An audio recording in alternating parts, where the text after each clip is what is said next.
मुंबई के कई इलाकों में तेज बारिश के बाद पानी भर गया है। अभी कांदिवली, बोरीवली, मलाड, गोरेगांव में जोरदार बारिश हो रही है। इतना ही नहीं, अंधेरी और विले पार्ले इलाके में तेज बारिश हो रही है।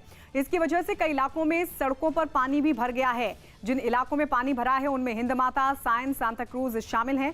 मौसम विभाग की माने तो अगले 24 घंटों तक मुंबई और ठाणे में भारी बारिश की चेतावनी दी गई है। मौसम विभाग ने बताया कि ठाणे और मुंबई में भारी बारिश की संभावना को देखते हुए रेड अलर्ट भी जारी किया गया है। समंदर में हाई टाइड की वजह से मछुआरों को समंदर में ना जाने की चेतावनी भी दी गई है।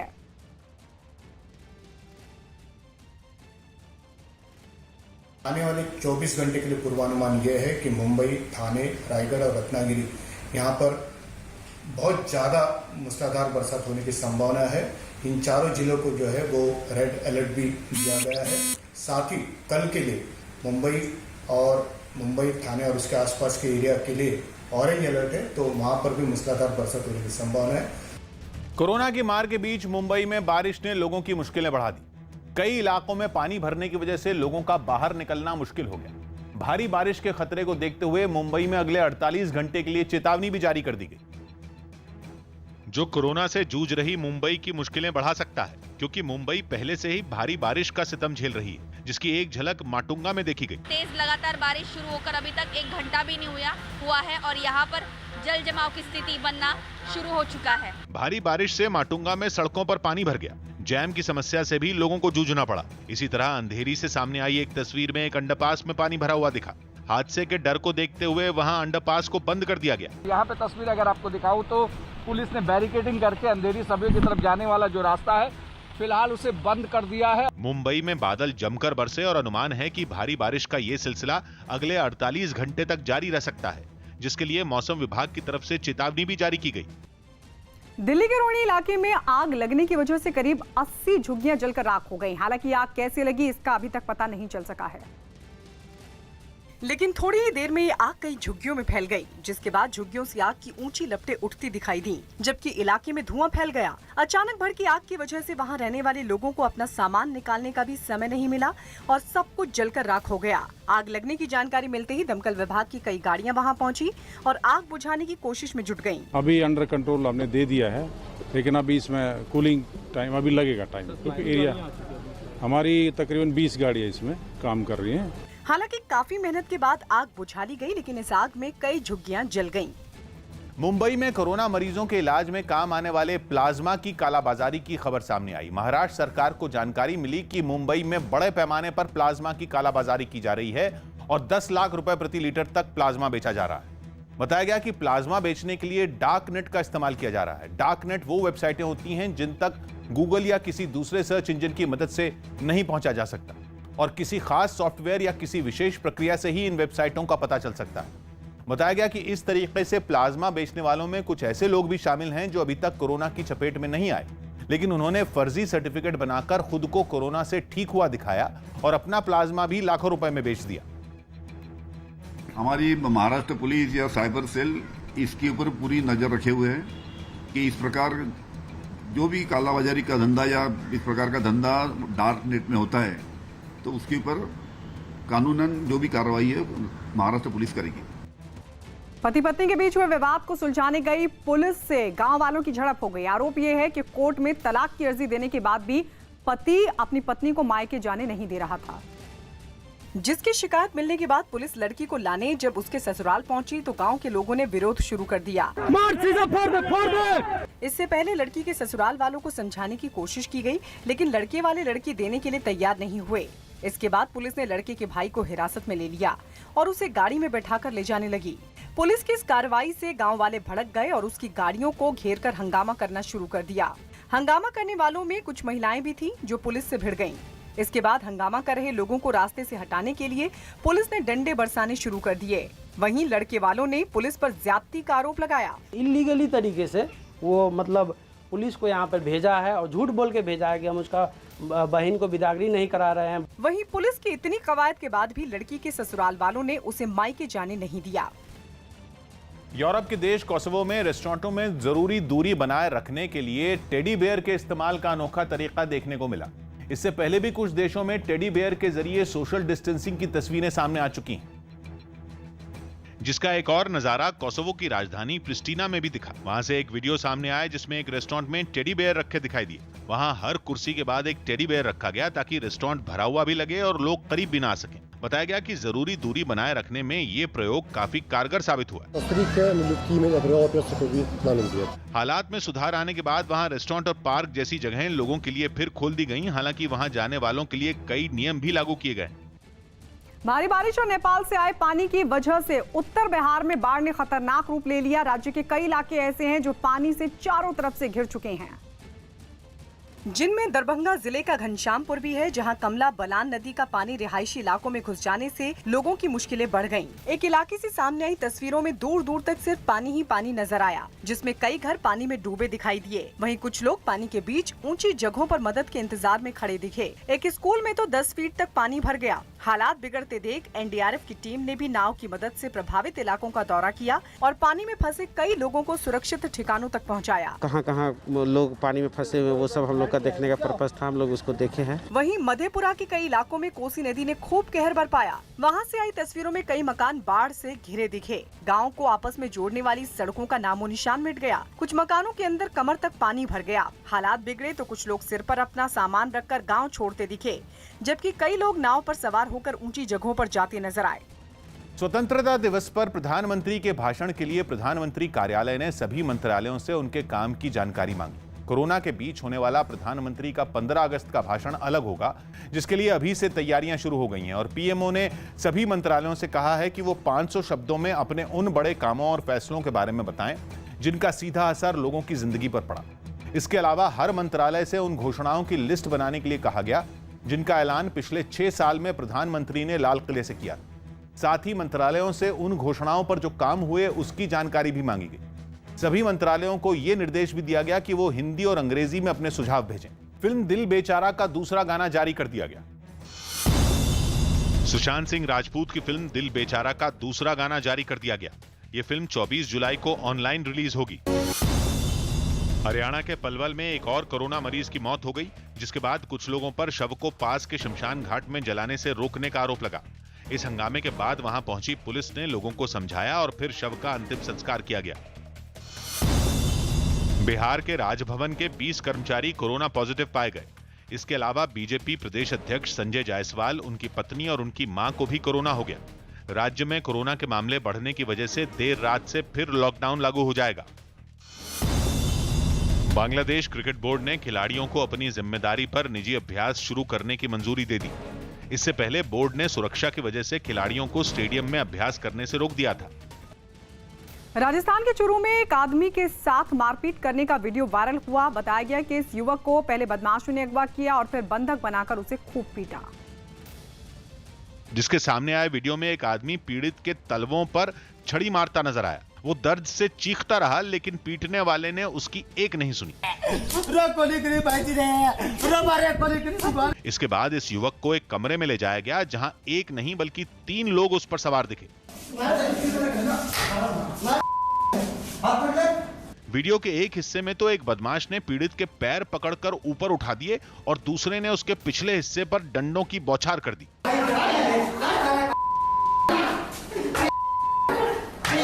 वायरल वीडियो तो पीड़ित पर ढाए गए सितम का बस एक नमूना भर है, क्योंकि बताया गया कि युवक को अगवा करने के बाद उसे 3 अलग अलग जगह ले जाकर पीटा गया और मारपीट करने वालों ने इनमें एक जगह पर उसका वीडियो बना लिया।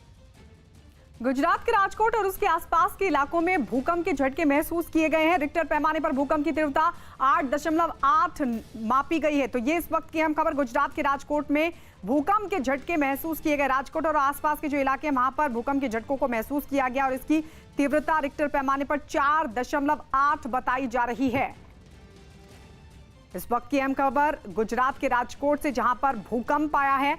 बताया जा रहा है कि न सिर्फ राजकोट बल्कि जो आसपास के इलाके हैं वहां पर भी भूकंप के इन झटकों को महसूस किया गया है।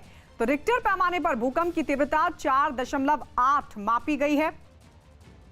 हालांकि कोई नुकसान हुआ है यह अभी तक खबर नहीं मिल पा रही है, यह अभी तक साफ नहीं हो पा रहा है, लेकिन बताया जा रहा है कि रिक्टर पैमाने पर भूकंप की जो तीव्रता रही है वो 4.8 रही है।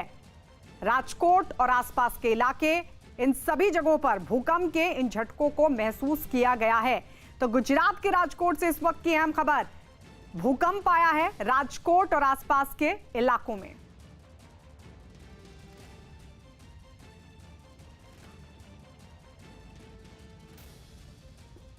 तो रिक्टर पैमाने पर भूकंप की तीव्रता 4.8 बताई जा रही है।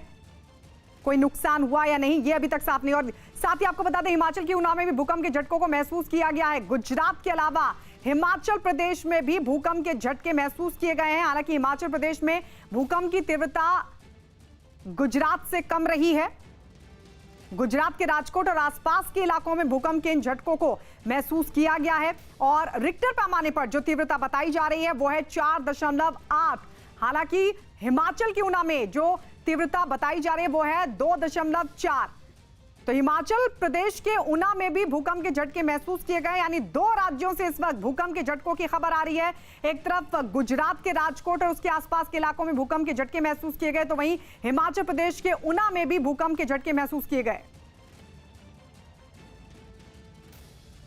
असम के काजीरंगा नेशनल पार्क में ब्रह्मपुत्र नदी का पानी घुसाने से 50 से ज्यादा जानवरों ने दम तोड़ दिया। कई जानवर तो अपनी जान बचाने के लिए रिहायशी इलाकों में पहुंच गए, जिससे लोगों में डर और दहशत का माहौल बन गया। क्योंकि काजीरंगा नेशनल पार्क का काफी हिस्सा बाढ़ में डूब गया। इसके बाद कई रिहायशी इलाकों में जंगली जानवरों के घुसाने की खबरें आईं। गोलाघाट जिले के एक गांव से सामने आए वीडियो में तो एक बाघ को बकरियों के लिए बने शेड के नीचे छिपे हुए देखा गया। इसी तरह एक दूसरे इलाके से सामने आई एक तस्वीर में बाढ़ के बीच एक सींग वाला गेंडा फंसा हुआ नजर आया। इस गेंडे को काफी कोशिश के बाद वन विभाग की टीम ने बचा लिया। गोलाघाट में ही बाढ़ से घिरे मकानों के बीच एक बाघ के फंसे होने का वीडियो भी सामने आया। इस वीडियो में गर्दन तक डूबे बाघ को तैरते हुए देखा गया। काजीरंगा नेशनल पार्क से कुछ दूर एक सड़क से हाथियों के एक झुंड को भी गुजरते हुए देखा गया। बताया गया कि काजीरंगा नेशनल पार्क में आई बाढ़ की वजह से कई जानवरों की मौत भी हो गई। 66 animals died, 170 numbers of animals were rescued, and this is the one of the highest flood. हालांकि असम में बारिश थमने के बावजूद ब्रह्मपुत्र नदी का कहर थमने का नाम नहीं ले रहा। असम के 20 से ज्यादा जिलों में बहने वाली ब्रह्मपुत्र नदी अब भी खतरे के निशान से ऊपर बनी हुई, जिसकी वजह से असम में लाखों लोग बाढ़ से जूझ रहे हैं। गुवाहाटी से सामने आई तस्वीरों में तो हालात काफी गंभीर दिखे। दूर दूर तक कई इलाके ब्रह्मपुत्र नदी की चपेट में नजर आए। लोगों को नावों की मदद से सुरक्षित इलाकों की तरफ जाते हुए देखा गया। वहां से सामने आई एक तस्वीर में तो कुछ लोग ट्यूब की बनी नाव के सहारे अपनी जान बचाने की कोशिश करते दिखे। असम के कई जिलों में पिछले 2 दिन से बारिश नहीं हुई है, लेकिन उफान पर बह रही ब्रह्मपुत्र नदी का कहर जारी है। इस बार भी असम में त्राही त्राही कर रहा है। ये गुवाहाटी महानगरी का ब्रह्मपुत्र नद है जो अभी डेंजर लेवल के ऊपर से बह रहा है। उत्तर प्रदेश के देवरिया में जमीनी विवाद में 2 पक्षों के बीच पुलिस की मौजूदगी में मारपीट हुई। बताया गया कि दोनों पक्षों के बीच विवाद का जब कोई हल नहीं निकला तो वो लोग थाने पहुंच गए। लेकिन थाने पहुंचकर भी उनका झगड़ा खत्म नहीं हुआ और वो लोग पुलिस के सामने ही एक दूसरे से भिड़ गए।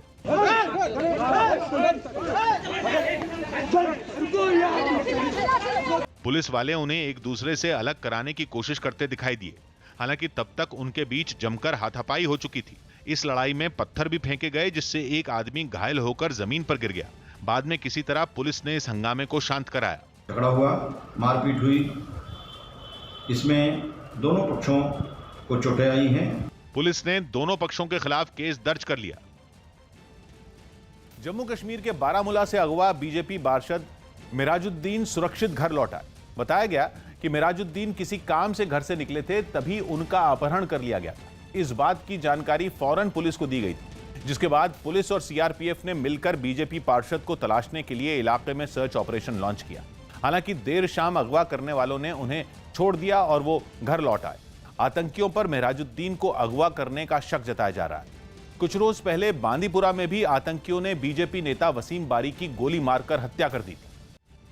दुनिया की कई हस्तियों के ट्विटर अकाउंट हैक कर लिए गए। जिन हस्तियों के हैकरों ने ट्विटर अकाउंट हैक किए उनमें अमेरिका के पूर्व राष्ट्रपति बराक ओबामा, अमेरिका के राष्ट्रपति पद के उम्मीदवार जो बाइडेन और माइकल ब्लूमबर्ग शामिल हैं। इतना ही नहीं, हैकरों ने टेस्ला कंपनी के सीईओ इलॉन मस्क और इजराइल के पीएम बेंजामिन नेतन्याहू का भी ट्विटर अकाउंट हैक कर लिया। हैकरों ने एप्पल और उबर का आधिकारिक ट्विटर अकाउंट भी हैक किया। टेस्ला के सीईओ इलॉन मस्क के अकाउंट से पोस्ट किए गए ट्वीट में लिखा गया कि अगले 1 घंटे तक बिटकॉइन में भेजे गए पैसों को 2 गुना कर लौटाया जाएगा। जिसके बाद ट्विटर ने दुनिया के दिग्गज नेताओं और हस्तियों के अकाउंट हैक होने की जांच करने की बात कही। फ्रांस के राष्ट्रीय दिवस समारोह में कोरोना से लड़ाई लड़ने वाले स्वास्थ्य कर्मियों का सम्मान किया गया।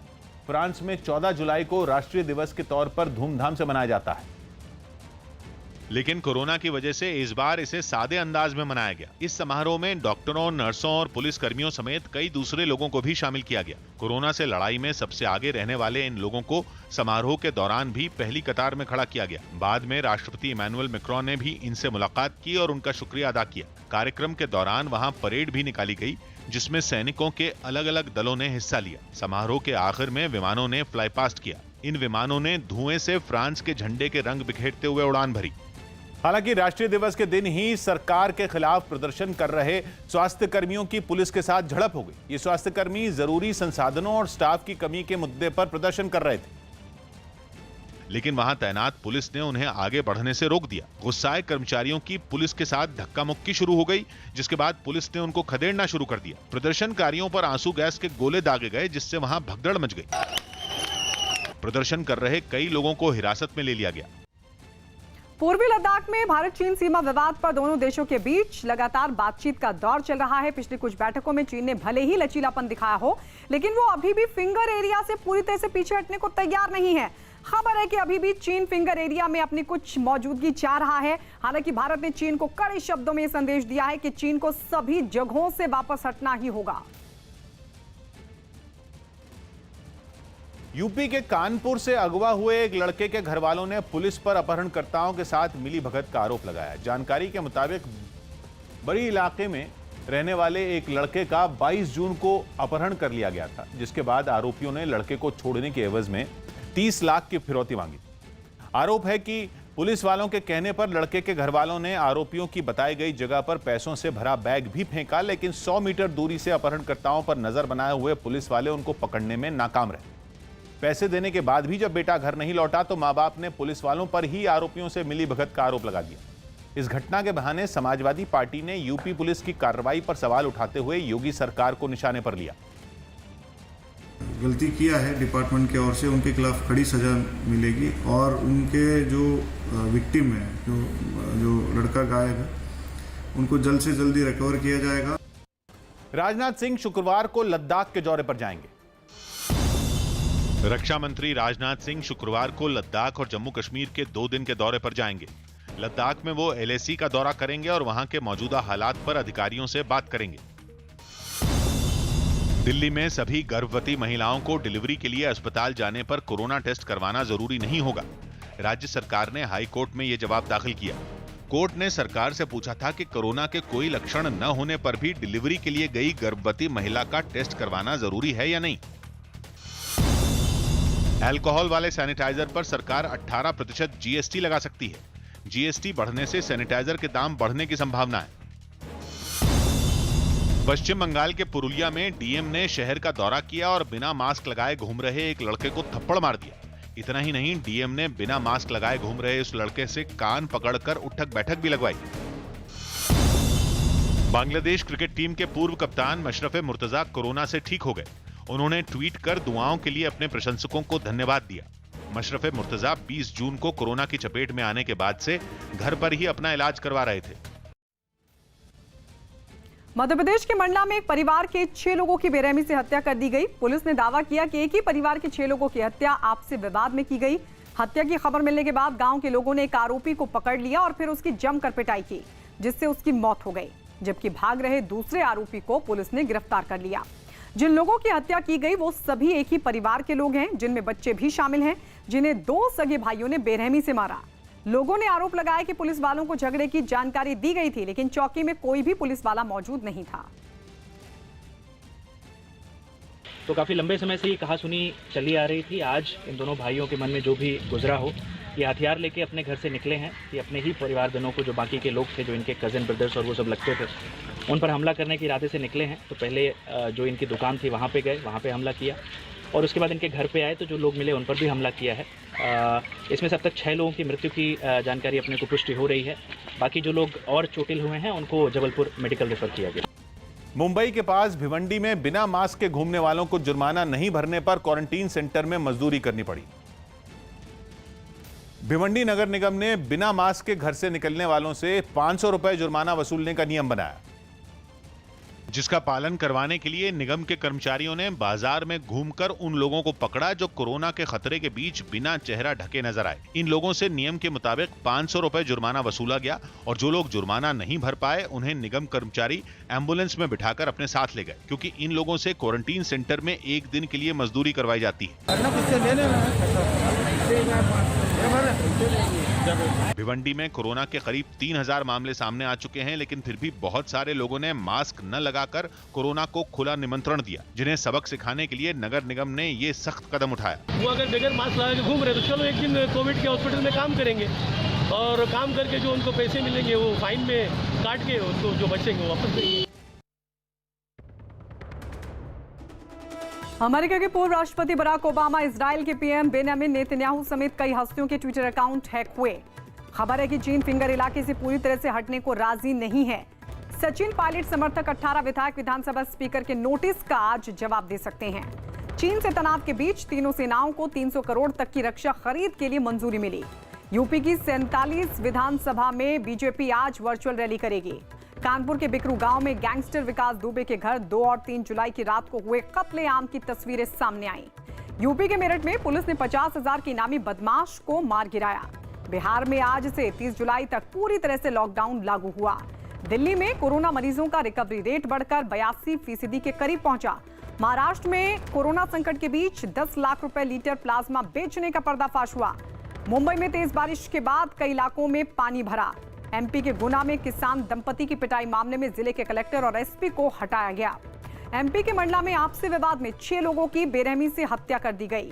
बंगाल के मुर्शिदाबाद में तालाब में डूबने से 5 बच्चों की मौत हो गई। दिल्ली के रोहिणी इलाके में झुग्गियों में भीषण आग लग गई। बीसीसीआई के अध्यक्ष सौरव गांगुली के भाई स्नेहाशीष कोरोना पॉजिटिव हुए। आरआईएल की एजीएम में सीएमडी मुकेश अंबानी ने बताया कि जियो में गूगल 33,737 करोड़ का निवेश करेगा। इंग्लैंड और वेस्ट इंडीज के बीच आज से दूसरा टेस्ट मैच खेला जाएगा। उत्तर प्रदेश में मेरठ में पुलिस ने एक इनामी बदमाश को मार गिराया। मारे गए बदमाश का नाम दीपक उर्फ सिद्धू बताया गया, जिस पर पुलिस ने 50,000 का इनाम रखा था। मुठभेड़ में ढेर किए गए बदमाश पर हत्या, लूट, डकैती समेत करीब 18 मामले दर्ज थे। पुलिस की टॉप 10 बदमाश की सूची में दीपक का नाम भी शामिल था। पुलिस ने मारे गए बदमाश के एक साथी को भी गिरफ्तार किया है। बताया गया कि दोनों बदमाश लोगों के साथ लूटपाट कर रहे थे, जिसकी सूचना मिलने के बाद पुलिस ने बदमाश को घेर लिया। जानकारी है कि इस दौरान बदमाशों ने पुलिस पर फायरिंग की, जिसके बाद पुलिस टीम ने मुठभेड़ में बदमाश को मार गिराया। काउंटर फायर हुआ, जिसमें एक को गोली लगी और दूसरा अपराधी जो है वहां से भागा। इसको और हमारे एक सब इंस्पेक्टर को भी इस दौरान गोली लगी। इनको दोनों को हॉस्पिटल ले जाया गया सीएचसी। वहां से गंभीर हालत को देखते हुए वहां से रिफर किया गया, जिला अस्पताल लाया गया। जिला अस्पताल में इलाज के दौरान एक अपराधी की मृत्यु हुई है। आईआईटी दिल्ली ने आरटी-पीसीआर तकनीक से कोरोना की जांच के लिए सबसे सस्ती किट तैयार करने का दावा किया। आईआईटी दिल्ली की बनाई गई इस किट को देश में मेडिकल रिसर्च को मान्यता देने वाली संस्था आईसीएमआर ने भी मंजूरी दे दी, जिसके बाद केंद्रीय मंत्री रमेश पोखरियाल निशंक ने कोरोना की जांच करने वाली इस किट को लॉन्च कर दिया। आईआईटी दिल्ली की बनाई गई इस जांच किट की कीमत 399 रुपए बताई गई और दावा है कि ये केवल 80 से 90 मिनट के अंदर कोरोना की जांच का रिजल्ट भी बता देगी, जबकि आरटी-पीसीआर तकनीक से जांच करने पर 24 से 48 घंटे के बाद ये पता चल पाता है कि कोई आदमी कोरोना पॉजिटिव है या नहीं। सबसे बड़ी बात यह है कि ये किट जो आप देख रहे हैं, इसकी खासियत ये है कि ये आपको 85 से 90 मिनट में रिजल्ट देती है। रैपिड एंटीजन टेस्ट की तरह इनकी एक्यूरेसी पर सवाल नहीं है। आईसीएमआर ने इनको बताया है कि 100% एक्यूरेसी है इनके रिजल्ट्स की। कोरोना वायरस के बढ़ते मामलों के बीच बिहार में एक बार फिर से लॉकडाउन लागू हो चुका है। देश में जारी अनलॉक की प्रक्रिया के बीच बिहार में आज से 30 जुलाई तक लॉकडाउन लागू किया गया है। हालांकि इस बार लॉकडाउन में जरूरी कामों में छूट रहेगी। लॉकडाउन के दौरान रेलवे, विमान सेवा जारी रहेंगी। कृषि और निर्माण कार्य भी किया जा सकेगा। पेट्रोल पंप, सीएनजी, एलपीजी और पीएनजी स्टेशन भी खुले रहेंगे। पावर स्टेशन, पोस्ट ऑफिस भी खुले रहेंगे। इसके अलावा राशन की दुकान, सरकारी राशन की दुकान, फल, सब्जी, मीट, मछली की दुकानें भी खुली रहेंगी। लेकिन इन दुकानों को सुबह 6 बजे से 10 बजे तक और शाम 4 बजे से 7 बजे तक खोलने की ही इजाजत होगी। इतना ही नहीं, medical store, clinic, nursing home, ambulance की सेवाएं भी जारी रहेंगी। लॉकडाउन के दौरान धार्मिक स्थल बंद रहेंगे। इंडोनेशिया के सुलवेसी में आई भीषण बाढ़ में 16 लोगों की मौत हो गई, जबकि कई लोग लापता बताए जा रहे हैं। लगातार भारी बारिश के बाद वहां नदियां उफान पर आ गई और उनका पानी रिहायशी इलाकों में घुस गया। नदियों का पानी पुलों के ऊपर से होकर बहता दिखा। सैलाब में कई पुल तक बह गए। हर तरफ पानी ही पानी भर गया। पानी लोगों के मकानों से होकर बहता नजर आया। जमीन खिसकने की वजह से भी भारी तबाही हुई। पहाड़ों से पानी के साथ बहकर आया मलबा एक बस्ती में घुस गया। मलबे की वजह से कई इमारतें बर्बाद हो गईं। हर तरफ कीचड़ दिखने लगा। कई लोग मलबे में ही दब गए, जिनको बचाने की कोशिश शुरू की गई। इस दौरान कई लोगों को निकालकर अस्पताल पहुंचाया गया। हालांकि खराब मौसम की वजह से बचाव के काम में भी दिक्कतों का सामना करना पड़ा। मध्य प्रदेश के गुना में सरकारी जमीन पर अवैध कब्जे को हटाने पहुंची पुलिस के सामने किसान परिवार ने खुदकुशी की कोशिश की। प्रशासन जिस जमीन को खाली कराने के लिए पहुंचा था, दावा है कि उस पर खेती करने के लिए किसान ने 4 लाख रुपए का कर्ज लिया था। ऐसे में अवैध कब्जा हटाने पहुंचे अधिकारियों ने जब खेतों में खड़ी फसल को कुचलने की कोशिश की तो किसान का गुस्सा फूट पड़ा। कार्रवाई के विरोध में उसने और उसके परिवार के दूसरे लोगों ने फसलों पर छिड़का जाने वाला कीटनाशक पी लिया। इसे पीते ही किसान और उसके परिवार के दूसरे लोग नीचे गिर पड़े। हंगामा बढ़ने पर पुलिस ने विरोध कर रहे लोगों पर लाठीचार्ज भी किया।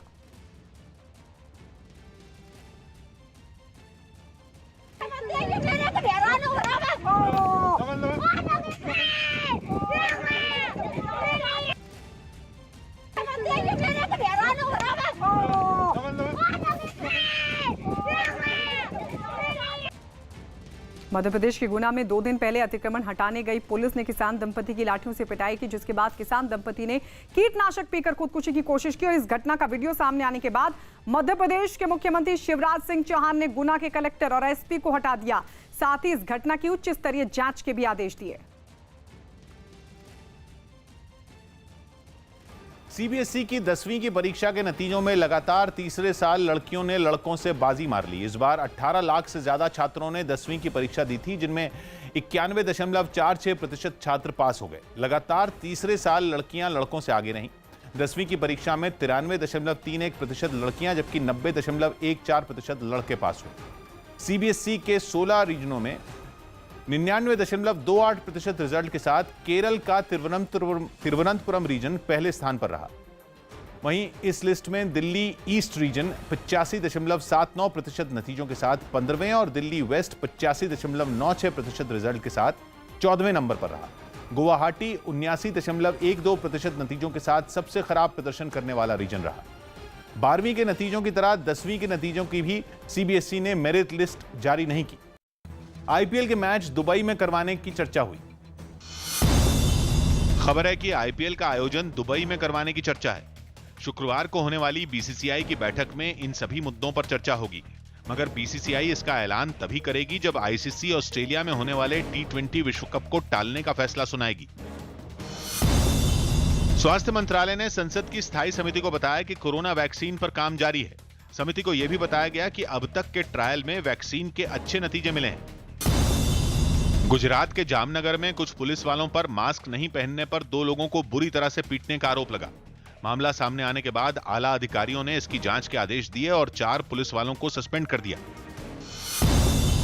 पाकिस्तान के क्रिकेटर बाबर आजम ने अपनी 8 साल की एक प्रशंसक से वीडियो कॉन्फ्रेंसिंग के जरिए बात की और उसे बल्लेबाजी के टिप्स दिए। अमेरिका में बन रहे कोरोना वायरस के टीके के अब तक अच्छे नतीजे सामने आए हैं। दावा किया गया कि एक निजी कंपनी के बनाए गए इस टीके के पहले 2 ट्रायल कामयाब साबित हुए और अब इस वैक्सीन का आखिरी और सबसे अहम परीक्षण किया जाएगा। वैज्ञानिकों ने बताया कि अब तक इस वैक्सीन ने उनकी उम्मीदों के मुताबिक काम किया है और इसका लोगों पर अच्छा असर देखने को मिला है। अब इसका एक आखिरी ट्रायल होना है जिसमें करीब 30,000 लोगों को यह टीका लगाया जाएगा और उन पर इसके असर की जांच की जाएगी।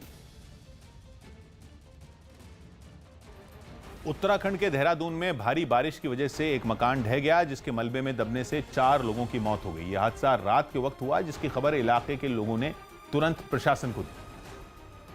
और कुछ देर बाद ही राहत और बचाव दल ने वहां पहुंचकर अपना काम शुरू कर दिया। राहत बचाव के लिए एनडीआरएफ की टीम को भी बुलाया गया। साथ ही मलबा हटाने के लिए एक खुदाई करने वाली मशीन भी मंगवाई गई। मकान के मलबे में 6 लोग दबे थे, जिनमें 2 को सुरक्षित बाहर निकाल लिया गया, जबकि 4 लोगों की जान चली गई। इलाके के लोगों ने बताया कि कुछ वक्त पहले इस मकान के पीछे प्रशासन ने मिट्टी को रोकने के लिए एक बड़ी दीवार बनाई थी, जो भारी बारिश की वजह से मकान पर गिर गई और उसके वजन से मकान ढह गया। प्रशासन पहले ही इस काम को सचेत कर लेता, पहले इस काम में एक्शन ले लेता, तो आज इतनी बड़ी दुर्घटना देखने को नहीं मिलती। बताया गया कि इसी तरह की दीवारें वहां कुछ और मकानों के पीछे भी बनी हुई हैं, जिनकी वजह से उन मकानों पर भी खतरा मंडरा रहा है। 2 मकान बिल्कुल स्पष्ट दिख रहे हैं कि वो इस पुश्ते की जद में हैं और इनको भी अभी प्रॉपर्ली यहाँ से हटाने के निर्देश दिए जाएंगे।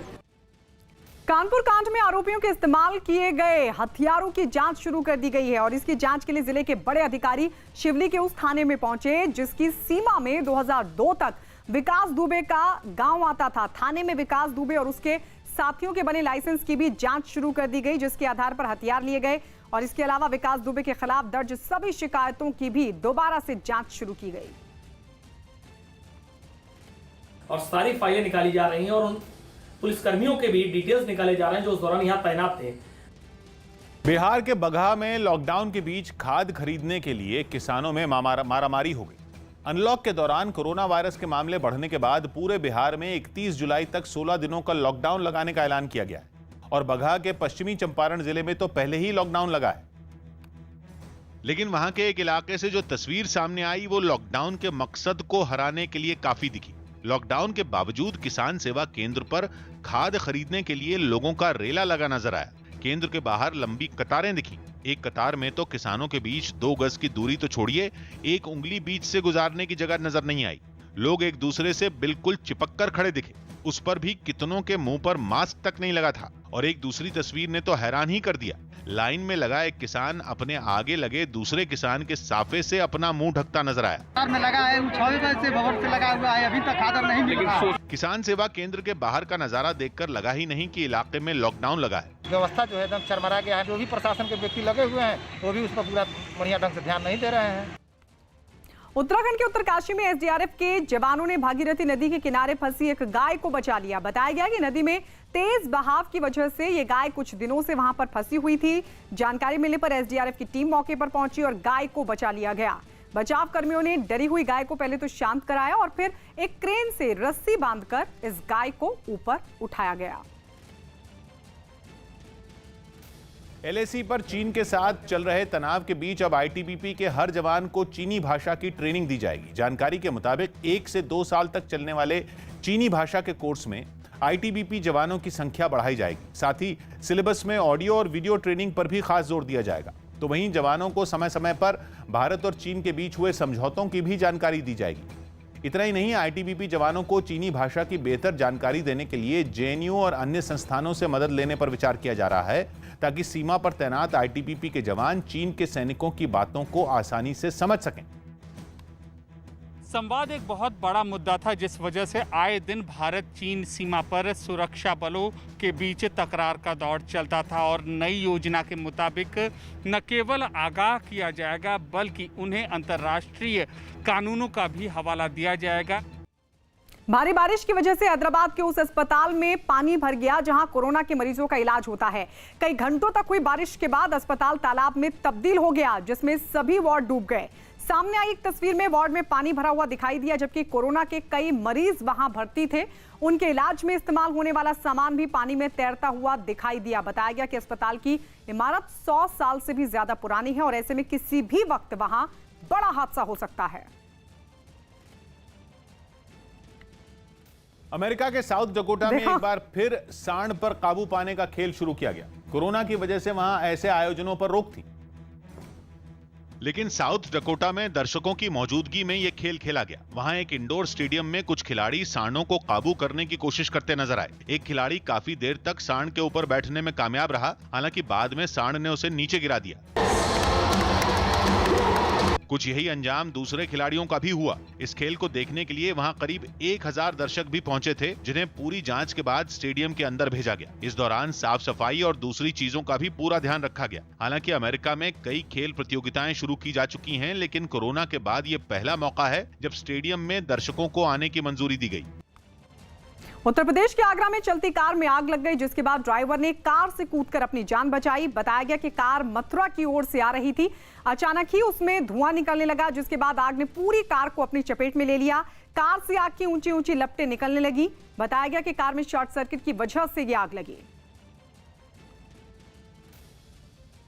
मुंबई में नामी गिरामी हस्तियों से पैसे लेकर सोशल मीडिया पर उनके फर्जी फॉलोअर बढ़ाने वाला एक गिरोह सामने आया। पूरे मामले के बारे में उस वक्त पता चला जब एक मशहूर गायिका ने पुलिस से सोशल मीडिया पर उसका फर्जी अकाउंट बनाए जाने की शिकायत की, जिसके बाद मुंबई क्राइम ब्रांच ने मामले की तफ्तीश की और यह पता चला कि इस मामले के तार एक इंटरनेशनल गिरोह से जुड़े हैं, जो सोशल मीडिया पर फिल्म और उद्योग जगत की मशहूर हस्तियों के फर्जी फॉलोअर बढ़ाने के लिए मोटी रकम वसूलता है और लाखों ऐसे लोगों की प्रोफाइल बनाता है जिनका कोई अस्तित्व ही नहीं है। ऐसी फेक प्रोफाइल के जरिए मशहूर हस्तियों के फॉलोअर रातों रात लाखों में हो जाते हैं और उनके हर पोस्ट पर ढेर सारे लाइक और कमेंट आते हैं। पुलिस ने इस गिरोह के एक सदस्य को गिरफ्तार किया है, जिसने बताया कि वो फर्जी फॉलोअर बढ़ाने वाली एक विदेशी कंपनी से जुड़ा है। तो ये जो मैनिपुलेशन है, ये पैसे लेकर इनमें से बहुत सारी कंपनी जो है, सोशल मीडिया मार्केटिंग कंपनी जो है वो कर रही थी। तो हम अभी इसी का तहकीकात करने के लिए स्पेशल इन्वेस्टिगेशन टीम बनाई गई है। राहुल गांधी ने इशारों में सचिन पायलट पर निशाना साधा। राहुल गांधी ने कांग्रेस के छात्र संगठन NSUI के साथ एक बैठक की और इशारों में सचिन पायलट पर निशाना साधा। उन्होंने बताया कि जिसको पार्टी छोड़कर जाना होगा वो जाएगा ही, लेकिन जब कोई जाता है तो पार्टी के युवाओं के लिए रास्ते खुल जाते हैं। बीजेपी नेता सुब्रमण्यम स्वामी ने प्रधानमंत्री मोदी को एक खत लिखा और सुशांत सिंह राजपूत मामले की जांच CBI से करवाने की मांग की। बांग्लादेश के क्रिकेटर तमीम इकबाल और महमूदुल्लाह रियाद ने कैरिबियन प्रीमियर लीग में खेलने का प्रस्ताव ठुकरा दिया। इन दोनों खिलाड़ियों ने कोरोना संकट और ढाका प्रीमियर लीग की वजह से यह फैसला लिया। बेंगलुरु में 7 दिन के सख्त लॉकडाउन की वजह से हॉकी का ट्रेनिंग कैंप शुरू नहीं हो पाएगा। इससे पहले बेंगलुरु में पुरुष और महिला हॉकी खिलाड़ियों के लिए रविवार से एक ट्रेनिंग कैंप की शुरुआत होनी थी। सुप्रीम कोर्ट मराठा आरक्षण मामले में वीडियो कॉन्फ्रेंसिंग से सुनवाई के लिए तैयार हो गई। अब अदालत महाराष्ट्र में मराठा आरक्षण से जुड़े इस मामले पर 27 जुलाई से रोजाना सुनवाई करेगी। महाराष्ट्र सरकार ने सरकारी नौकरियों और शिक्षण संस्थानों में मराठा समुदाय को 12% आरक्षण दिया है। हाई कोर्ट भी इस पर अपनी मोहर लगा चुकी है। अब इस फैसले को सुप्रीम कोर्ट में चुनौती दी गई है। जम्मू कश्मीर के बालाकोट इलाके से एक संदिग्ध को गिरफ्तार किया गया। सेना के सूत्रों के हवाले से खबर है कि पकड़ा गया आदमी POK का रहने वाला है। पश्चिम बंगाल में बैरकपुर में बाइक पर आए 2 बदमाशों ने TMC के एक कार्यकर्ता को गोली मारकर घायल कर दिया। TMC ने BJP पर हमला करवाने का आरोप लगाया, जबकि BJP ने इसे TMC की आपसी कलह बताया। नेपाल की तरफ से नदियों में लगातार पानी छोड़े जाने से उत्तर बिहार के 14 जिलों में बाढ़ ने गंभीर रूप ले लिया। कई जिलों में तटबंध टूटने से सैकड़ों गांव बाढ़ की भेंट चढ़ गए। उत्तर बिहार में बाढ़ से यह हालात तब हैं जब वहां बारिश नहीं हो रही है। और इस बिना बारिश वाली बाढ़ ने बिहार के 14 जिलों को बेबस कर दिया। इनमें मुजफ्फरपुर भी शामिल रहा, जहां बागमती नदी ने खूब कहर बरपाया। वहां से सामने आई तस्वीरों में कई मकान बाढ़ से घिरे दिखे। गांवों को आपस में जोड़ने वाली सड़कों ने तालाब की शक्ल ले ली। गोपालगंज में भी नेपाल से बहने वाली गंडक नदी ने खतरनाक रूप ले लिया। नेपाल भारत सीमा पर मौजूद गंडक बराज का जलस्तर बढ़ने पर उसके सभी फाटक खोल दिए गए, जिससे कई इलाकों में बाढ़ का संकट गहरा गया। बाढ़ से घिरे एक मंदिर की भी कुछ तस्वीरें सामने आई। दरभंगा के कुशेवर में भी कोसी की सहायक नदी कमला बलान का जलस्तर बढ़ने से कई गांवों का संपर्क टूट गया। सामने सरकारी स्कूल है, जहां पर फर्स्ट फ्लोर से थोड़ा नीचे पानी है। ऊपर में जो गांव के बच्चे हैं, नौजवान हैं, वो किसी तरह से शरण लिए हुए हैं। नेपाल के पानी से बिहार में हालात लगातार बिगड़ते जा रहे हैं। केंद्रीय जल आयोग के मुताबिक 7 जिलों से गुजरने वाली कोसी नदी का जलस्तर लगातार बढ़ रहा है। खगड़िया में तो कोसी नदी खतरे के निशान से करीब 2 मीटर ऊपर बह रही है। इसी तरह मुजफ्फरपुर में बागमती नदी का जलस्तर 49 मीटर को पार कर चुका है। कुल 8 बड़ी नदियां उत्तर बिहार में खतरे के निशान से ऊपर बनी हुई हैं और यही नदियां राज्य के 14 जिलों में बाढ़ को गंभीर रूप दे रही हैं, जिसने बिहार की नीतीश सरकार की चिंता भी बढ़ा दी। उत्तर प्रदेश के प्रतापगढ़ में 2 गुटों में मारपीट की सूचना के बाद पहुंची पुलिस टीम पर लोगों ने हमला बोल दिया, जिसमें 2 पुलिस वाले जख्मी हो गए, जिन्हें इलाज के लिए अस्पताल में भर्ती करवाया गया है। बताया गया कि एक गांव में 2 गुटों में किसी बात को लेकर झगड़ा हो गया था, जिसकी जानकारी मिलने के बाद पुलिस वहां पहुंची और लोगों को समझाने लगी, लेकिन लोगों ने उनकी एक नहीं सुनी और उन पर हमला बोल दिया, जिसके बाद पुलिस वालों ने वहां से भागकर अपनी जान बचाई। पश्चिम बंगाल के अहमदाबाद से विधायक देवेंद्र नाथ रॉय की मौत की सीबीआई जांच की मांग को लेकर बीजेपी ने राज्य के सभी थानों का घेराव किया।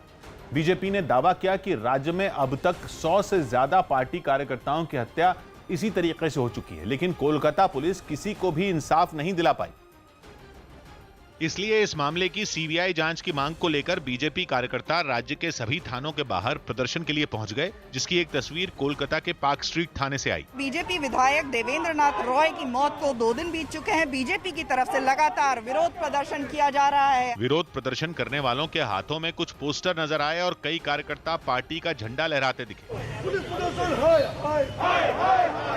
बीजेपी ने पार्टी कार्यकर्ताओं की मौत से जुड़े मामलों की जांच में पुलिस पर ममता सरकार के इशारे पर काम करने का आरोप लगाया।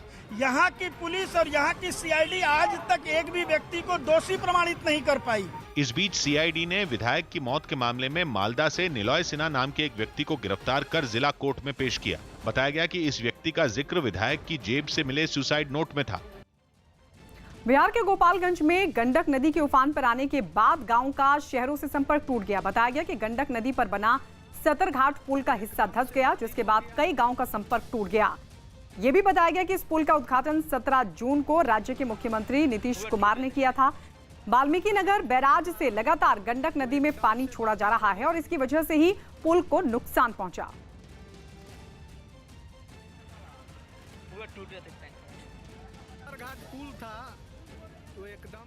महाकाल पर विवादास्पद टिप्पणी करने के आरोपी पूर्व बीएसपी पार्षद की गिरफ्तारी के लिए उत्तर प्रदेश के अलीगढ़ में बजरंग दल ने थाने में अनोखा प्रदर्शन किया।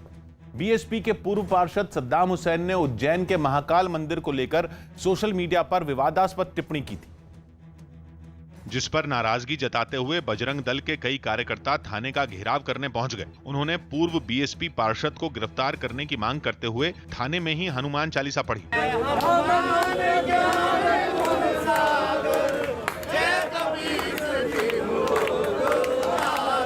कार्यकर्ताओं ने पुलिस के सामने ही आरोपी के खिलाफ जमकर नारे भी लगाए। सद्दाम हुसैन को गिरफ्तार करो।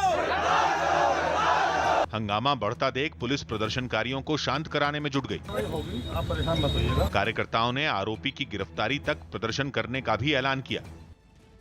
बिहार के दरभंगा में कमला नदी के उफान पर आने के बाद कई गांव बाढ़ की चपेट में आ गए। दरभंगा के घनश्यामपुर गांव में बाढ़ के हालात ऐसे हो गए कि पानी 2 मंजिला स्कूल की खिड़की तक जा पहुंचा। बाढ़ आने से गांव टापू बन गए, जिसकी वजह से गांव वाले अपने घरों में फंस गए। इसके बाद एनडीआरएफ की टीम ने गांव का दौरा किया और उनके लिए खाने की व्यवस्था करवाई। हालांकि प्रशासन ने हालात को काबू में बताया। टोटल 8 गांवों का भ्रमण किया और भ्रमण करने के दौरान टोटल 8 गांवों को जाकर नज़दीक से देखा गया। अभी रेस्क्यू करने की कोई ऐसा नौबत नहीं है। स्थिति अभी सामान्य है। स्थिति अभी बिल्कुल सामान्य है। ताइवान की राजधानी ताइपे में कुछ सांसद संसद के बाहर आपस में भिड़ गए। वहां सरकार के कामकाज पर नजर रखने वाली सबसे बड़ी जांच एजेंसी के अध्यक्ष पद को लेकर सरकार और मुख्य विपक्षी दल आमने सामने हैं। इसलिए जब जांच एजेंसी के अध्यक्ष पद पर चर्चा करने के लिए संसद की मीटिंग रखी गई तो विपक्षी दल के सांसदों ने संसद के बाहर डेरा डाल दिया और इस बीच उनकी सरकार में शामिल सांसदों से हाथापाई हो गई। 2-3 सांसद तो गुत्थम गुत्था नजर आए। वीडियो के एक दूसरे हिस्से में एक सांसद दूसरे सांसद को धक्का देता हुआ भी नजर आया। भारी पुलिस बल के बीच जांच एजेंसी की उम्मीदवार बनाई गई नेता संसद में दाखिल तो हो गईं, लेकिन हंगामे की वजह से मीटिंग रद्द कर दी गई। विपक्षी पार्टी ने संसद के बाहर जांच एजेंसी के अध्यक्ष और दूसरे सदस्यों के नाम वापस लेने की मांग करते हुए प्रदर्शन भी किया और संसद के गेट पर ही रास्ता रोककर बैठ गए। खबर दिल्ली के रोहिणी से, जहां शाहबाद डेयरी इलाके में भीषण आग लग गई। बताया गया कि आग झुग्गियों में लगी। ये आग इतनी भीषण थी कि उसने करीब 70 से 80 झुग्गियों को अपनी चपेट में ले लिया था। इसके बाद वहां आग की ऊंची ऊंची लपटें उठने लगी। आग लगने की वजह से इलाके में धुआं भी फैल गया। इसकी जानकारी मिलने के बाद दमकल की 25 गाड़ियां मौके पर पहुंची और आग को बुझाने की कोशिश की, लेकिन आग इतनी भयंकर थी कि उस पर काबू पाना इतना आसान नहीं था। बताया गया कि वहां पर सिलेंडर में धमाकों की आवाज भी सुनी गई। जब तक आग पर काबू पाया जाता तब तक 70 से 80 के करीब झुग्गियां जलकर राख हो गई थी। आग कैसे लगी इसकी वजह अभी तक साफ नहीं हो सकी है। मटेरियल सब में स्टोरेज है और बड़े हैबेजर्ड वे में है ज़रा। हमारी गाड़ियां भी पीछे सारी फंसी हुई थी, उसको एक एक करके निकाल रहे हैं। और ये तकरीबन 2-2.5 एकड़ का ये लैंड है जिसके अंदर ये पूरी झुग्गियाँ है। झुग्गिया का या सेमी प्लाट है, ऐसे कुछ करके है। और पहले रिपोर्टिंग मिला था कि 3-4 बच्चे जो छोटे बच्चे उनकी मिसिंग की वो थी, लेकिन वो सभी निकाल दिए गए। सर कोई कैजुअलिटी वगैरह? नहीं, कैजुअलिटी कोई नहीं है। बिहार के रोहतास जिले के काराकाट से आरजेडी विधायक संजय यादव पर कोरोना से बचाव के नियमों की अनदेखी का आरोप लगा। लॉकडाउन में कोरोना को लेकर सावधानी बरतने की हिदायत के बावजूद विधायक संजय यादव नियमों की धज्जियां उड़ाते हुए एक मशहूर झरने में मस्ती करते दिखे और अपने समर्थकों के साथ तैराकी का मजा लेने के लिए पानी में उतर पड़े। समर्थकों का उत्साह बढ़ाने के लिए विधायक संजय यादव ने नारे भी लगवाए। आरजेडी विधायक का पार्टी कार्यकर्ताओं के साथ झरने में मस्ती का वीडियो वहां मौजूद कार्यकर्ताओं ने बनाया, जो वायरल हो गया। इससे पहले संजय यादव का काफिला तिलौथू की कैमूर पहाड़ी से गुजरता दिखा और जैसे ही तुतला भवानी झरने पर विधायक का काफिला रुका, वहां पहले से मौजूद समर्थकों ने माला पहनाकर उनका स्वागत किया। लेकिन समर्थकों में उत्साह भरने वाले आरजेडी विधायक संजय यादव के इस निजी दौरे की आलोचना शुरू होने में भी देर नहीं लगी। बताया गया कि बीते दिनों संजय यादव ने खुद को कोरोना संदिग्ध मानकर जांच के लिए सैंपल भिजवाया था। 7 दिनों तक जब रिपोर्ट नहीं आई तो उन्होंने सरकारी व्यवस्था पर सवाल खड़े किए। इस वक्त बिहार में कोरोना के मरीजों की संख्या 20,000 को पार कर चुकी है। कई नेता, विधायक और मंत्री तक कोरोना की चपेट में आ चुके हैं। इसके बावजूद मास्क के बगैर संजय यादव के घूमने पर सवाल उठे। यही नहीं, उन पर सोशल डिस्टेंसिंग की अवहेलना कर अपने समर्थकों को भी खतरे में डालने का आरोप लगा। सीएम शिवराज सिंह चौहान ने गुना मामले में जिले के डीएम और एसपी को हटाने के निर्देश दिए। मध्य प्रदेश के सीएम शिवराज सिंह चौहान ने गुना मामले को गंभीरता से लेते हुए जिले के डीएम और एसपी को तत्काल प्रभाव से हटाने के निर्देश दिए। एक दिन पहले वहां अवैध कब्जा हटाने गई टीम पर किसानों के साथ ज्यादती का आरोप लगा था। मुंबई और ठाणे में भारी बारिश के मद्देनजर मौसम विभाग ने रेड अलर्ट जारी किया। वहीं मुंबई महानगर पालिका ने लोगों से निचले इलाकों से दूर रहने की अपील की है।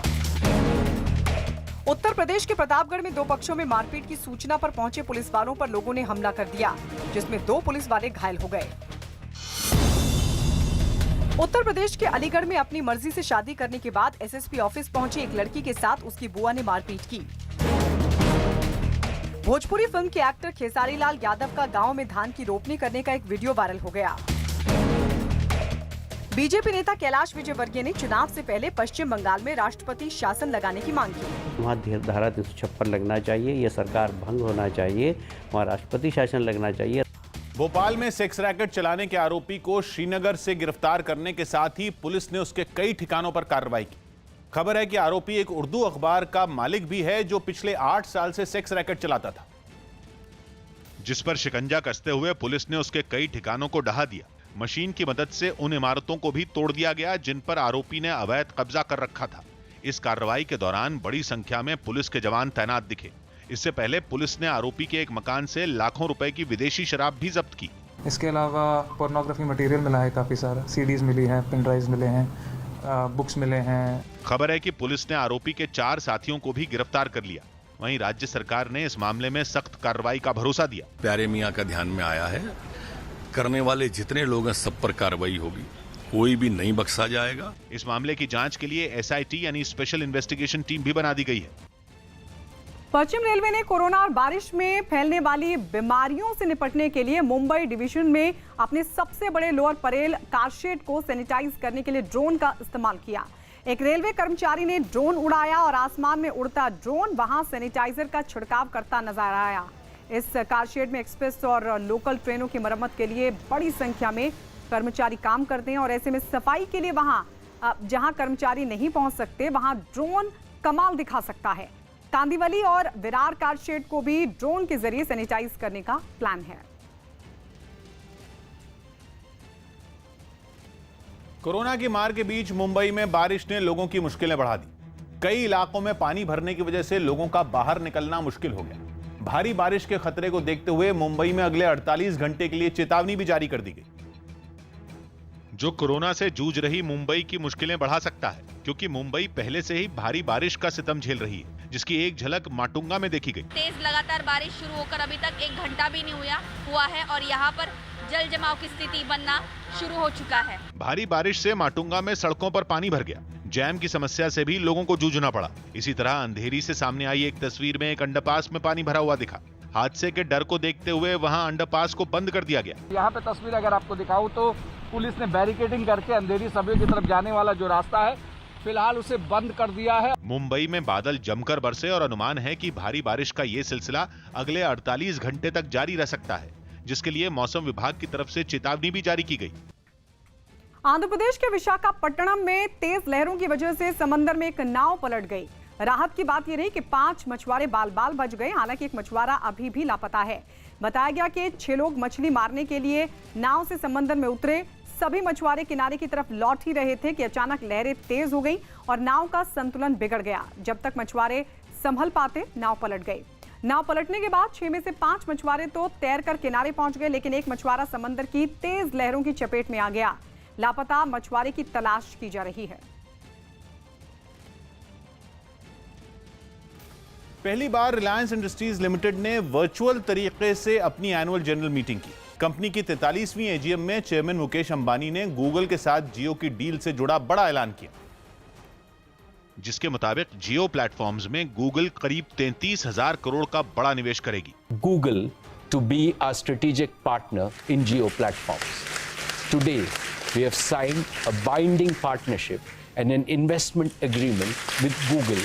कंपनी ने यह भी दावा किया कि 5G इंटरनेट के लिए जियो ने सारी तैयारी पहले ही कर ली है, वो भी पूरी तरह मेक इन इंडिया पर आधारित। ग्राहकों को 5G इंटरनेट देने के लिए कंपनी को बस सरकार से स्पेक्ट्रम मिलने का इंतजार है। This made in India 5G solution will be ready for trials as soon as 5G spectrum is available and can be ready for field deployment next year.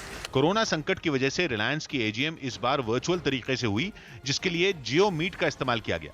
Jio meet को रिलायंस के इंजीनियरों की टीम ने चंद महीनों में तैयार किया है, जिसके जरिए सैकड़ों लोग एक साथ वीडियो कॉन्फ्रेंसिंग के जरिए जुड़ सकते हैं।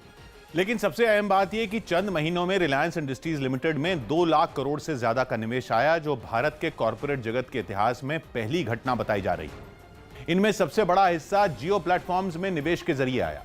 सबसे ताजा डील गूगल के साथ हुई, जिसके तहत गूगल को जियो प्लेटफॉर्म्स में 7.7% की हिस्सेदारी मिलेगी, जिसके बदले गूगल 33,737 करोड़ रुपए जियो में निवेश करेगी। इस डील में पहले जियो में निवेश से जुड़ी 13 डील हो चुकी, जिनके जरिए जियो प्लेटफॉर्म्स में 25% से ज्यादा हिस्सेदारी बेची गई और कंपनी में 1,18,000 करोड़ का निवेश आया। इनके अलावा यूके की तेल कंपनी बीपी ने रिलायंस के साथ मिलकर रिलायंस बीपी मोबिलिटी लिमिटेड नाम की नई कंपनी बनाई, जिसमें बीपी ने 7,500 करोड़ के निवेश का ऐलान किया। कंपनी ने राइट्स इशू के जरिए भी बाजार से 53,000 करोड़ से ज्यादा की रकम जुटाई। अप्रैल के बाद से हुई ताबड़तोड़ डील के दम पर रिलायंस इंडस्ट्रीज लिमिटेड को पहले ही पूरी तरह से कर्ज मुक्त किया जा चुका है, जिसके बाद अब कंपनी का पूरा जोर नए कारोबार पर है। एजीएम के दौरान आकाश अंबानी ने जियो के नए प्रोडक्ट जियो ग्लास का डेमो दिखाया। जियो ग्लास एक खास तरह का चश्मा है, जिसके जरिए वीडियो कॉलिंग की जा सकती है। महज 75 ग्राम का ये चश्मा 3D और 2D दोनों तरह की वीडियो कॉलिंग में इस्तेमाल किया जा सकता है। कंपनी का मानना है कि ऑनलाइन क्लास की जरूरतों को पूरा करने में जियो ग्लास कारगर साबित होगा। हालांकि अभी इसकी कीमत नहीं बताई गई है। अमेरिका में बन रहे कोरोना वायरस के टीके के अब तक के अच्छे नतीजे सामने आए हैं और दावा किया गया है कि एक निजी कंपनी के बनाए गए इस टीके के पहले 2 ट्रायल कामयाब साबित हुए हैं और अब इस वैक्सीन का आखिरी और सबसे अहम परीक्षण किया जाएगा। वैज्ञानिकों की माने तो अब तक इस वैक्सीन ने उनकी उम्मीदों के मुताबिक काम किया है और इसका लोगों पर अच्छा असर देखने को मिला है। अब इसका एक आखिरी ट्रायल होना है, जिसमें करीब 30,000 लोगों को यह टीका लगाया जाएगा और उन पर इसके असर की जांच की जाएगी। असम के कई जिलों की तरह बक्सा जिले में भी नदियों के उफान पर आने से लोगों की मुश्किल बढ़ गई। वहां सैलाब के बीच फंसे एक आदमी का वीडियो भी सामने आया, जो जान जोखिम में डालकर उफनती नदी को पार करने की कोशिश कर रहा था। लेकिन नदी के तेज बहाव की वजह से वो आगे नहीं बढ़ पाया और बीच में फंस गया। जिस जगह वो फंसा वहां सीमेंट के पिलर बने हुए थे, जिनमें एक पर खड़े होकर वो खुद को संभालने की कोशिश करता दिखा। दूर खड़े लोगों ने उस आदमी तक एक रस्सी पहुंचाई, जिसे उसने एक हाथ में पकड़ लिया। कुछ देर तक उस आदमी ने वहीं खड़े रहने की कोशिश की, लेकिन सैलाब के आगे उसके पैर ज्यादा देर तक नहीं टिक पाए। जो आदमी दूर से साफ दिखाई दे रहा था, वो अचानक सैलाब में गायब हो गया। उसके नदी में गिरते ही लोगों ने शोर मचाना शुरू कर दिया। किनारे खड़े कुछ लोगों को पानी में उसका सिर दिखा, तो उसे बचाने के लिए उन्होंने दूसरे लोगों को आवाज लगाई। बताया गया कि पानी के तेज बहाव के साथ वो आदमी काफी दूरी तक बहकर चला गया था, लेकिन कुछ लोगों ने उसे सुरक्षित नदी से निकाल लिया। रायबरेली में सब्जियों की चोरी का एक वीडियो वायरल हुआ। उत्तर प्रदेश के रायबरेली में सब्जियों की चोरी का एक वीडियो वायरल हो गया। गश्त कर रहे कुछ पुलिस वालों पर चोरी का इल्जाम लगाया गया। बिहार के बेतिया में पुल के लिए सरकारी दफ्तरों के चक्कर लगाकर थक चुके गांव वालों ने चंदा इकट्ठा कर खुद ही पुल बनवा दिया। यूपी के महाराजगंज में खतरे के निशान से ऊपर बह रही भौरहिया नदी को पार करते समय 2 लड़कों की डूबकर मौत हो गई। मध्य प्रदेश के मंडला में दिन दहाड़े पारिवारिक विवाद में धारदार हथियारों से एक ही परिवार के 6 लोगों की हत्या कर दी गई, जबकि एक आरोपी को लोगों ने पीट कर मार डाला। दिल्ली में पिछले 24 घंटे में 1647 नए मामले सामने आए, जबकि पिछले 24 घंटे में 41 मरीजों की कोरोना से मौत हो गई। यूपी के मेरठ में 50,000 के इनामी बदमाश दीपक को पुलिस ने मुठभेड़ में मार गिराया। हत्या, लूट और डकैती के कई मामलों में पुलिस को दीपक की तलाश थी। मुंबई में कोरोना मरीजों के इलाज में काम आने वाले प्लाज्मा की कालाबाजारी की खबर सामने आई। महाराष्ट्र सरकार को जानकारी मिली कि मुंबई में बड़े पैमाने पर प्लाज्मा की कालाबाजारी की जा रही है और 10 लाख रुपए प्रति लीटर तक प्लाज्मा बेचा जा रहा है। बताया गया कि प्लाज्मा बेचने के लिए डार्क नेट का इस्तेमाल किया जा रहा है। डार्क नेट वो वेबसाइटें होती हैं जिन तक गूगल या किसी दूसरे सर्च इंजन की मदद से नहीं पहुंचा जा सकता, और किसी खास सॉफ्टवेयर या किसी विशेष प्रक्रिया से ही इन वेबसाइटों का पता चल सकता है। बताया गया कि इस तरीके से प्लाज्मा बेचने वालों में कुछ ऐसे लोग भी शामिल हैं जो अभी तक कोरोना की चपेट में नहीं आए, लेकिन उन्होंने फर्जी सर्टिफिकेट बनाकर खुद को कोरोना से ठीक हुआ दिखाया और अपना प्लाज्मा भी लाखों रुपए में बेच दिया। हमारी महाराष्ट्र पुलिस या साइबर सेल इसके ऊपर पूरी नजर रखे हुए हैं कि इस प्रकार जो भी कालाबाजारी का धंधा या इस प्रकार का धंधा डार्क नेट में होता है, तो उसके ऊपर कानूनन जो भी कार्रवाई है महाराष्ट्र पुलिस करेगी।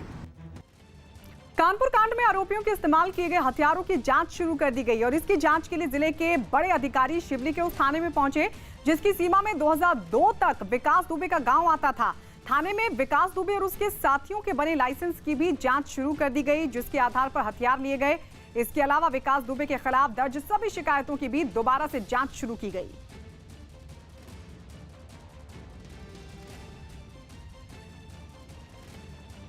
तो जो तमाम शिकायतें हैं उन शिकायतों की भी जांच शुरू कर दी गई है। आपको बता दें, वारदात में जो हथियार इस्तेमाल हुए हैं अब उनकी जांच पड़ताल शुरू कर दी गई है।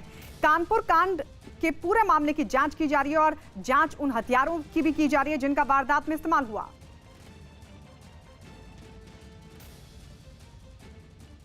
और सारी फाइलें निकाली जा रही हैं और उन पुलिसकर्मियों के भी डिटेल्स निकाले जा रहे हैं जो उस दौरान यहां तैनात थे। यूरोप के देश कोसोवो में रेस्टोरेंटों में जरूरी दूरी बनाए रखने के लिए टेडी बेयर के इस्तेमाल का अनोखा तरीका देखने को मिला। इससे पहले भी कुछ देशों में टेडी बेयर के जरिए सोशल डिस्टेंसिंग की तस्वीरें सामने आ चुकी हैं, जिसका एक और नजारा कोसोवो की राजधानी प्रिस्टीना में भी दिखा। वहां से एक वीडियो सामने आया जिसमें एक रेस्टोरेंट में टेडी बेयर रखे दिखाई दिए। वहां हर कुर्सी के बाद एक टेडी बेयर रखा गया ताकि रेस्टोरेंट भरा हुआ भी लगे और लोग करीब भी ना आ सकें। बताया गया कि जरूरी दूरी बनाए रखने में ये प्रयोग काफी कारगर साबित हुआ। हालात में सुधार आने के बाद वहां रेस्टोरेंट और पार्क जैसी जगहें लोगों के लिए फिर खोल दी गई। हालांकि वहां जाने वालों के लिए कई नियम भी लागू किए गए।